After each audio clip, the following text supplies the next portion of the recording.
Hi everyone. Now, today we're going to look at some more grammar. We're going to look at the first and second conditional. If you've studied English before, then this is something that you've probably already studied. So later on in the video, I'm going to tell you about something that you might not know about the first and second conditional.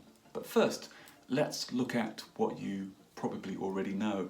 You know, there are lots of YouTube videos about the first and second conditional, lots of websites that you could look at about the first and second conditional. Okay, so first conditional. So we use first conditionals to talk about possible futures. So you know that we can say, if it rains, I will wear a coat. It's possible it's going to rain, so you will wear a coat. So it's if plus present simple plus will plus bare infinitive.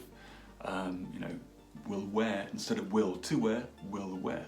So that the bare infinitive is the verb without to.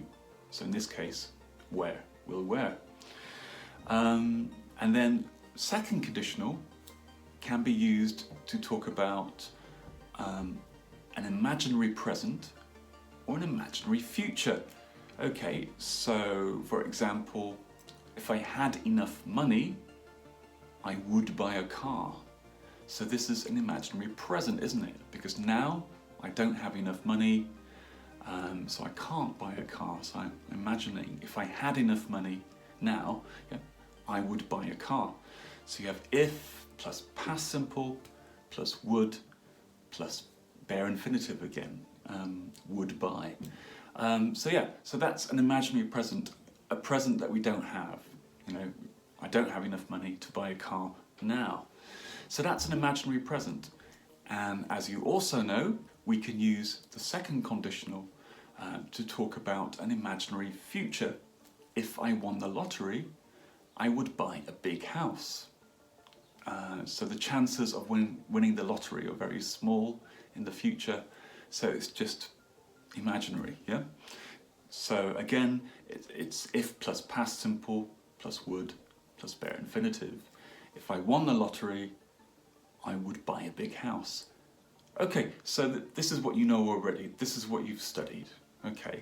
But what happens if you could use the first or the second conditional to talk about the same thing?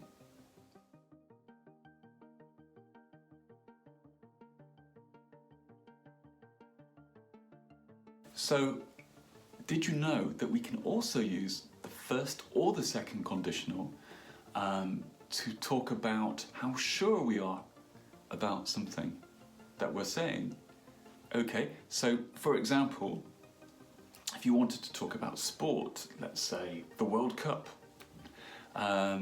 you could say, if my country wins the World Cup, I will be happy. So this is the first conditional, and I'm using the first conditional here because I think it's possible that my country could win the next World Cup. Okay, so I'm fairly sure that that's possible in the future. So I can use the first conditional to say how sure I feel about my country winning the next World Cup. However, I could use the second conditional to say that I don't think it's possible that my country could win the next World Cup. So for example, if my country won the next World Cup, I would be happy. If my country won the next World Cup, I would be happy. So I don't think it's possible that my country could win the next World Cup. Yeah? So I can choose to use the first conditional or the second conditional, but it depends on how I feel, or it depends on how sure I am about the result. Okay? So once again, if I'm sure about the next World Cup, I can say, if my country wins the next World Cup, I will be happy. I'm excited. I feel excited. It could happen.